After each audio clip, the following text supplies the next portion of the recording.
Welcome to స్ఫూర్తి news. బులెటిన్ల ముందుగా headlines.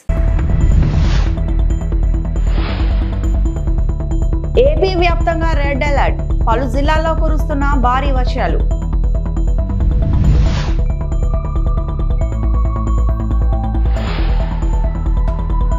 ఇదంతా పెద్ద మాఫియా, రాష్ట్రంలో నకిలీ మద్యంపై మాజీ సీఎం వైఎస్ జగన్ ఫైర్.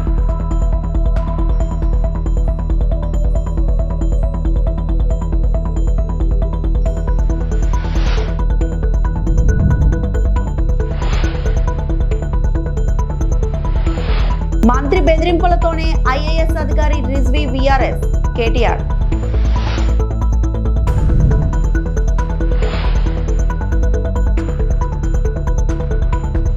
ఏపీలో హెరిటేజ్ టూరిజం అభివృద్ధికి సహకారం అందించాలని ఏపీ మంత్రి నారా లోకేష్ కోరారు.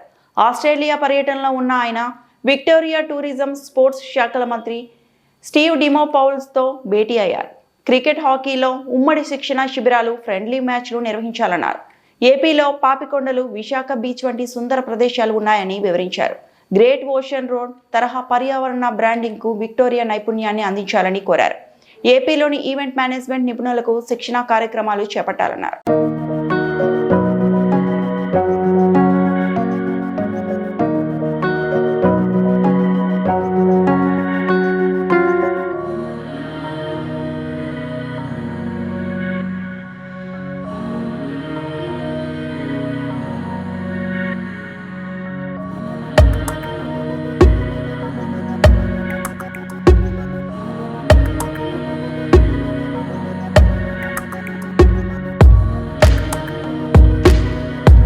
రాష్ట్రంలో నకిలీ మద్యం వ్యవస్థీకృత పద్ధతిలో అమ్ముతున్నారని మాజీ సీఎం వైఎస్ జగన్ అన్నారు. తాజాగా ఏర్పాటు చేసిన మీడియా సమావేశంలో ప్రసంగించారు. ఇలాంటి మాఫియా ప్రపంచ చరిత్రలో ఎప్పుడూ చూసి ఉండరన్నారు. ఏకంగా నకిలీ మద్యం ఫ్యాక్టరీలు నడుపుతున్నారని ఆరోపించారు. వాళ్ళ మనుషులకు ఏ రకంగా షాపులు వచ్చాయి, వాళ్ళు ఎలా నడుపుతున్నారు, అందరూ చూస్తున్నారన్నారు. గ్రామాల్లో ఆక్షన్ వేసి బెల్ట్ షాపులు నడుపుతున్నారని, బెల్ట్ షాపులతో పాటు ఇల్లీగల్ పర్మిట్ రూముల ద్వారా విచ్చలవిడిగా కల్తీ మద్యం విక్రయిస్తున్నారని ఆరోపించారు. వీళ్ళ జేబులు నింపుకోవడానికి దిగజారిన వ్యాపారం చేస్తున్నారన్నారు. పెద్ద ఎత్తున మద్యం, స్పిరిట్ డంపులు దొరికాయి. దొరికిన వాళ్లతో లక్షల లీటర్లు మద్యం దొరికేదని అభిప్రాయపడ్డారు. సీసీ పర్యవేక్షణలో పోలీసులు పనిచేస్తున్నారన్నారు. ఇల్లిసిట్ స్పూరియస్ మద్యం అన్నది వ్యవస్థీకృత పద్ధతిలో ఏకంగా ఈరోజు మందు అమ్ముడు కాబడుతా ఉన్న పరిస్థితులు ఈరోజు రాష్ట్రంలో కనిపిస్తూ ఉన్నాయి. ఫస్ట్ టైం నిజంగా ఒక స్పూరియస్ లిక్కర్ కానీ, ఇల్లిసిట్ లిక్కర్ కానీ ఒక వ్యవస్థీకృత పద్ధతిలో ఏకంగా మద్యం విక్రయాలు జరుగుతూ ఉండడం అన్నది ఎప్పుడు ఇంతకుముందు ఈ రకమైన మాఫియా అనేది బహుశా ప్రపంచ చరిత్రలో ఎప్పుడు చూసిందో అది కూడా ఇప్పుడు గమనిస్తూ ఉన్నాం. ఏకంగా నకిలీ మద్యం చిన్నపాటి ఫ్యాక్టరీలే కనిపిస్తూ ఉన్నాయి రాష్ట్ర వ్యాప్తంగా. నకిలీ మద్యం అంటే ఇల్లిసిట్ అండ్ స్పూరియస్ లిక్కర్ ఏదైతే తయారు చేస్తూ ఉన్నారో వారి మద్యాన్ని వారి లిక్కర్ షాపుల ద్వారా, అంటే వారి మాఫియా లిక్కర్ షాపుల ద్వారా, ఈరోజు గవర్నమెంట్లో ఈరోజు షాపులు నడుపుతూ ఉండేటివి అందరూ కూడా ఏ రకంగా వాళ్ళకు షాపులు వచ్చాయి, ఏ రకంగా తెలుగుదేశం కార్యకర్తలు, తెలుగుదేశం ఎమ్మెల్యేలు, తెలుగుదేశం మనుషులు ఏ రకంగా షాపులన్నీ కూడా నడుపుతూ ఉన్నారు, వాళ్ళకి ఏ రకంగా షాపులు వచ్చాయి, ఏ రకమైన మాఫియా అని చెప్పి మన అందరికీ తెలిసిన విషయమే ఏ రకంగా ప్రైవేట్ మాఫియా నడుస్తూ ఉందో. వైఎస్ఆర్సీపీ ప్రభుత్వంలో సినిమా వాళ్ళను పిలిచి మరీ అవమానించారంటూ ఆంధ్రప్రదేశ్ అసెంబ్లీలో చర్చ జరిగిన సంగతి తెలిసిందే. బీజేపీ ఎమ్మెల్యే కామినేని శ్రీనివాస్ ఈ అంశం మొదలుపెట్టగా ఆ వెంటనే హిందూపురం ఎమ్మెల్యే నందపురి బాలకృష్ణ దాన్ని కొనసాగించారు. ఈ క్రమంలో మెగాస్టార్ చిరంజీవి మీద కాస్త దురుసు వ్యాఖ్యలు చేశారు. ఇది అటు అభిమానుల మధ్య కాదు, ఇటు ఏపీ రాజకీయాల్లో తీవ్ర చర్చనీయాంశంగా మారింది కూడా. అయితే తాజాగా ఈ ఎపిసోడ్ పై మాజీ సీఎం వైఎస్ జగన్మోహన్ రెడ్డి స్పందించారు.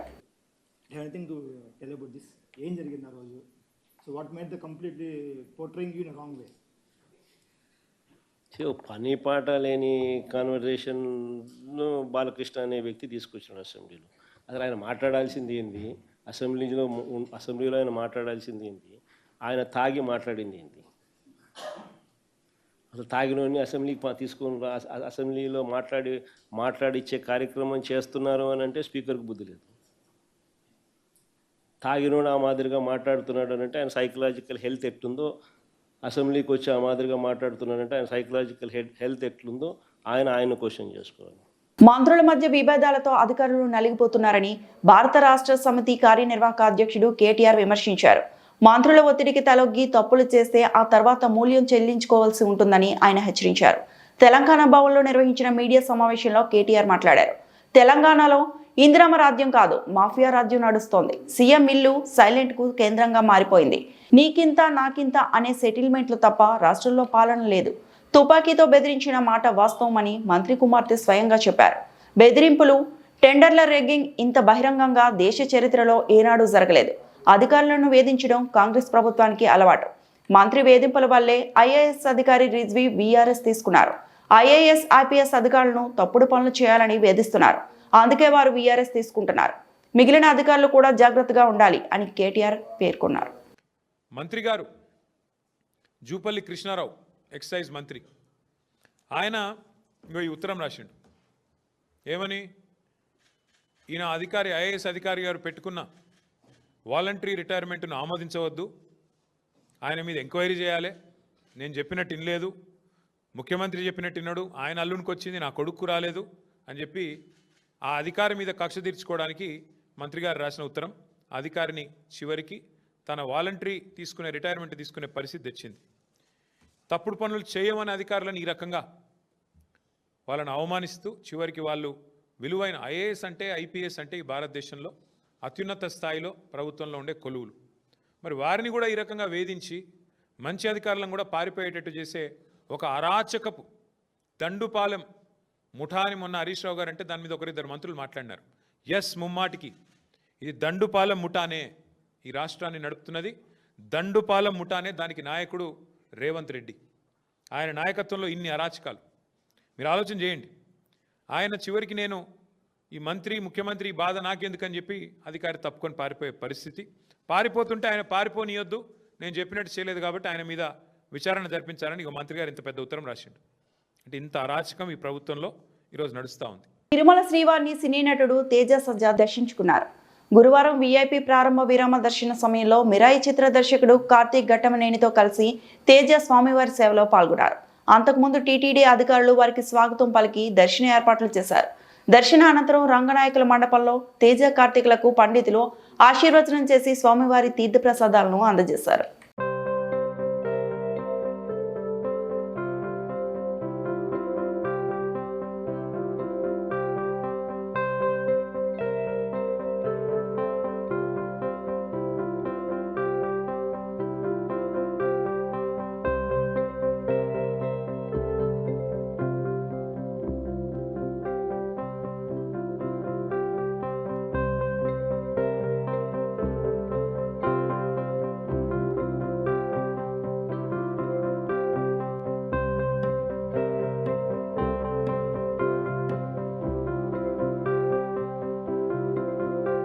అద్భుతంగా జరిగిందండి. చిన్నప్పటి నుంచి వస్తున్నాను కానీ ఎప్పుడు ఇలా జరగలేదు. ఏదో స్వామివారి పిలుచుకున్నారు అన్నట్టు అంత బాగా జరిగింది దర్శనం. అండ్ కేవలం థ్యాంక్స్ చెప్పుకోవడానికి వచ్చాము. నేను మా డైరెక్టర్ కార్తిక్ ఇద్దరం. సో ఇంకా పెద్ద ఆలోచనలు, పెద్ద డ్రీమ్స్ ఇంకా చాలా ఉన్నాయి. బ్లెస్సింగ్స్ తీసుకోవడానికి వచ్చాం. నెక్స్ట్ ఇప్పుడు అనౌన్స్ చేస్తాం అనుకుంటున్నాను. ప్రతి సినిమాకి వస్తాను, అలాగే ఈ సినిమాకి కూడా వచ్చాను. స్వామివారి బ్లెస్సింగ్స్ లేకుండా మాకు ఇంత పెద్ద సక్సెస్ రాదు. So we are very happy. అంతే. నైరుతి బంగాళాఖాతంలో అల్పపీడనం కొనసాగుతుంది. 12 గంటల్లో క్రమంగా బలహీనపడి అల్పపీడనంగా మారే అవకాశం ఉంది. అండమాన్ సముద్ర తీరంలో ఉపరితల ఆవర్తనం కొనసాగుతోంది. 24 గంటల్లో రాష్ట్రంలో అతి భారీ వర్షాలు కురిసే అవకాశం ఉంది. రాష్ట్ర వ్యాప్తంగా వాతావరణ శాఖ రెడ్ అలర్ట్ జారీ చేసింది. గుంటూరు, ప్రకాశం, నెల్లూరు, చిత్తూరు, కర్నూలు జిల్లాలతో పాటు యానాంలో ఆకస్మిక వరదలు వచ్చే అవకాశం ఉందని పేర్కొంది. మత్స్యకారులు వేటకు వెళ్లొద్దని అధికారులు హెచ్చరికలు జారీ చేశారు.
విజయవాడలో ఇంద్రకీలాద్రిపై కనకదుర్గమ్మను గాజులతో సుందరంగా అలంకరించారు. కార్తీక మాసం 2వ రోజున జగన్మాతకు గాజులతో ప్రత్యేకంగా అలంకరణ చేయడం ఆనవాయితీగా వస్తుంది. ఈసారి కూడా అధిక సంఖ్యలో గాజులతో అమ్మవారి మందిరాన్ని అలంకరించారు. ఈ సందర్భంగా తెల్లవారుజాము నుంచి అమ్మవారిని దర్శించుకునేందుకు భారీ సంఖ్యలో భక్తులు తరలివస్తున్నారు. ప్రత్యేక పూజలు నిర్వహిస్తున్నారు.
యాదగిరిగుట్టలోని శ్రీ లక్ష్మీ నరసింహస్వామిని తెలంగాణ జాగృతి అధ్యక్షురాలు ఎమ్మెల్సీ కల్వకుంట్ల కవిత దర్శించుకున్నారు. స్వామివారి ఆశీర్వాదం తీసుకున్న అనంతరం మీడియాతో మాట్లాడుతూ ఆమె పలు కీలక వ్యాఖ్యలు చేశారు. కవిత మాట్లాడుతూ సివిల్ సొసైటీ ఆర్గనైజేషన్లో ఉన్నప్పటికీ రాజకీయాల గురించి తప్పకుండా మాట్లాడతాను. ప్రజలకు మేలు జరగాలంటే పార్టీలు అవసరం అనేది తప్పనిసరి కాదు. ప్రజలు కోరుకుంటే సమయం వచ్చినప్పుడు పార్టీ వస్తుంది అని అన్నారు. యాదాద్రి లక్ష్మీ నరసింహస్వామి క్షేత్రంలో ఇవాళ తెలంగాణ జాగృతి నాయకులు కార్యకర్తలు అందరం కూడా పెద్ద ఎత్తున వచ్చి దర్శనం చేసుకోవడం జరిగింది.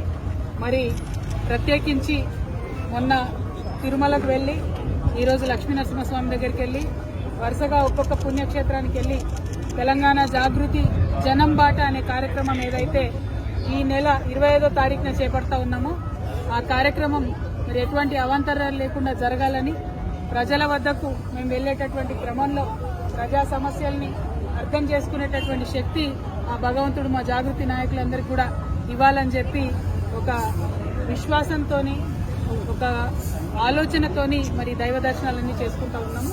మరి 25వ తారీఖు నాడు జాగృతి జనం బాట అనే కార్యక్రమం ప్రారంభమవుతుంది. మా నిజామాబాద్ జిల్లా నుంచి మా సొంత ఊరు నుండి ప్రారంభించి 33 జిల్లాలు కూడా 4 నెలల పాటు కంటిన్యూస్ గా మేము మరి పర్యటన చేస్తాం. ప్రతి జిల్లా కేంద్రంలో కూడా 2 రోజులు ఉండి అక్కడ ఉండేటటువంటి మేధావులను విద్యావంతులను అదేవిధంగా రైతులను రైతు కూలీలను విద్యార్థులను ప్రతి ఒక్కరిని అందరికన్నా ముఖ్యంగా మా ఆడబిడ్డలను మా యువకులను అందరినీ కూడా కలిసి మరి ఆయా జిల్లాల్లో ఉండేటటువంటి సమస్యలేంటి వాటి పరిష్కారానికి ఏ దిశగా మనం ప్రయత్నం చేయాలి ఇప్పుడు ఉన్నటువంటి ప్రభుత్వాలు మరి అదేవిధంగా ప్రతిపక్షాలు ఈ వైఖరి ఎట్లా ఉంది ఇంకా ఎట్లా ఉండాలి ఇటువంటి అన్ని అంశాలు కూడా కూలంకుషంగా చర్చించడానికి జాగృతి జనం బాట ఒక వేదిక అవుతుందని చెప్పి మేము బలంగా నమ్ముతా ఉన్నాం. మరి ఈ యొక్క కార్యక్రమంలో దైవం యొక్క ఆశీర్వాదం ఉండాలని ప్రజల యొక్క ఆశీర్వాదం ఉండాలని మనస్ఫూర్తిగా కోరుకుంటా ఉన్నాం. తిరుపతి జిల్లా రేణిగుంట మల్లిమడుగు రిజర్వాయర్ 8 గేట్లు ఎత్తివేత. రేణిగుంట మల్లిమడుగు రిజర్వాయర్ 8 గేట్లు ఎత్తివేసిన ఇరిగేషన్ అధికారులు నీటిని విడుదల చేశారు. 4 రోజుల నుంచి ఎడతెరిపి లేకుండా కురుస్తున్న భారీ వర్షాల కారణంగా నిరంతర రిజర్వాయర్కి చేరుకుంది. అధిక మొత్తంలో నీరు ఎక్కువగా ఉండడంతో 8 గేట్లు 1 అడుగు మేరకు ఎత్తారు. నీటిని ఉధృతంగా ప్రవహిస్తుండటంతో చుట్టుపక్కల ఉన్న ప్రజలు అప్రమత్తంగా ఉండాలని అధికారులు తెలిపారు.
అనకాపల్లి జిల్లా రోలుగుంట పక్కా ప్రణాళికతోనే జెడ్పీటీసీ నూకరాజు హత్య.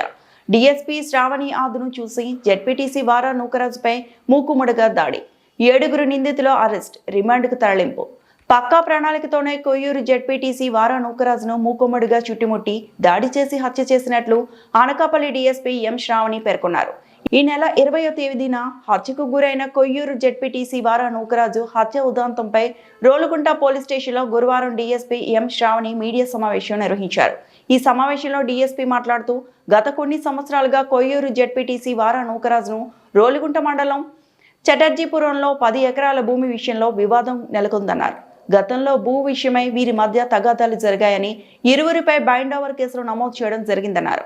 మళ్ళా ఈ నెల 20వ తేదీన చటర్జీపురం వివాదాస్పద భూమిలో మృతుడు కొయ్యూరు జెడ్పీటీసీ వారు నూకరాజుకు తగాదా జరగడంతో ప్రత్యర్థులు కర్రలు కత్తులతో దాడి చేసి 7 నిందితులు పక్కా ప్రణాళికలతో హతమార్చారని తెలిపారు. హత్యకు కారకులైన నిందితులను అరెస్టు చేసి కేసు నమోదు చేసి కోర్టుకు హాజరుపరిచినట్లు తెలిపారు. అందరికీ నమస్కారాలు. 20వ తారీఖు ఉదయం 11ంటికి కొయ్యూరు జెడ్పీటీసీ అయినటువంటి వారా నూకరాజు గారిని హత్య చేయడం జరిగింది. ఆయన భూమి 10.83 ఎకర్స్ రోళ్ళగుంటలో ఉంది, సర్వే నెంబర్ 139లో. అది చూసుకుని అక్కడ తుప్పలు గట్ట క్లియర్ చేయడానికి అని చెప్పేసి ఆయన వస్తే ఆన్ ఇన్ఫర్మేషన్ ఈ అక్యూజ్డ్ పార్టీ ఎవరైతే ఉన్నారో అక్కడే గుడిసెలు వేసుకుని జీవిస్తూ ఉన్నారు. వాళ్ళు మంచి సమయం కోసం చూశారు. ఎప్పుడైతే ఈయన వెళ్ళారో ఈయన మీద కత్తులతో అండ్ కర్రలతో దాడి చేసి ఈయన చంపటం అనేది జరిగింది. విషయం తెలియగానే సంఘటనా స్థలానికి SI Rolugunta and CI Kothakota వెళ్ళి we have used all technical and other means to gather all the evidences and subsequent గా ఈ ఎవిడెన్సెస్ అన్ని గ్యాదర్ చేశాక మాకు ఆన్ రిలయబుల్ ఇన్ఫర్మేషన్ నిన్న ఈ అక్యూజ్డ్ ఎవరైతే ఉన్నారో వాళ్ళ గుడిసెల దగ్గర తిరుగుతున్నారు అని ఇన్ఫర్మేషన్ వచ్చింది. దాన్ని బేస్ చేసుకుని వెళ్ళి నిన్న వాళ్ళని అరెస్ట్ చేయడం జరిగింది. దీంట్లో టోటల్ గా 7 అక్యూజ్డ్ ని అరెస్ట్ చేయడం జరిగింది. వీళ్ళంతా అక్కడే గుడిసెలు వేసుకుని ఉండటం, వీళ్ళకి వారా నూకరాజు గారికి ప్రీవియస్ గానే ఈ ల్యాండ్ కి సంబంధించి కొన్ని డిస్ప్యూట్స్ ఉండటం జరిగింది. దానికి సంబంధించే వీళ్ళు మర్డర్ చేశారని వాళ్ళ స్టేట్మెంట్స్ లో వాళ్ళు చెప్పారు. సో ఈ రోజు వీళ్ళని మనం అరెస్ట్ చేసి కోర్టుకి రిమాండ్ కి ప్రొడ్యూస్ చేస్తున్నాం. మర్డర్ వెనకాల ఉన్న వాళ్ళని కూడా ఇన్వెస్టిగేట్ చేస్తున్నాము. Investigation still going on. As of now ఒక 7 అక్యూజ్డ్ అయితే అరెస్ట్ చేశాము. ఇది కంప్లీట్లీ ఎస్పీ గారు నేను మానిటర్ చేస్తున్నాము ఇన్వెస్టిగేషన్ కి సంబంధించి. సో ఎవరైనా వెనకున్నా సరే if you get information in investigation మేము వాళ్ళని కూడా అరెస్ట్ చేయడం జరుగుతుంది. అది కూడా we are investigating into it. ఇప్పుడు మనము ఏదైనా సరే ఇన్వెస్టిగేషన్ చేయకుండా చెప్పలేము. సో మా ఇన్వెస్టిగేషన్ ప్రకారం if he is also there then we will take even him into custody. ఈ వార్తలు ఇంతటితో సమాప్తం.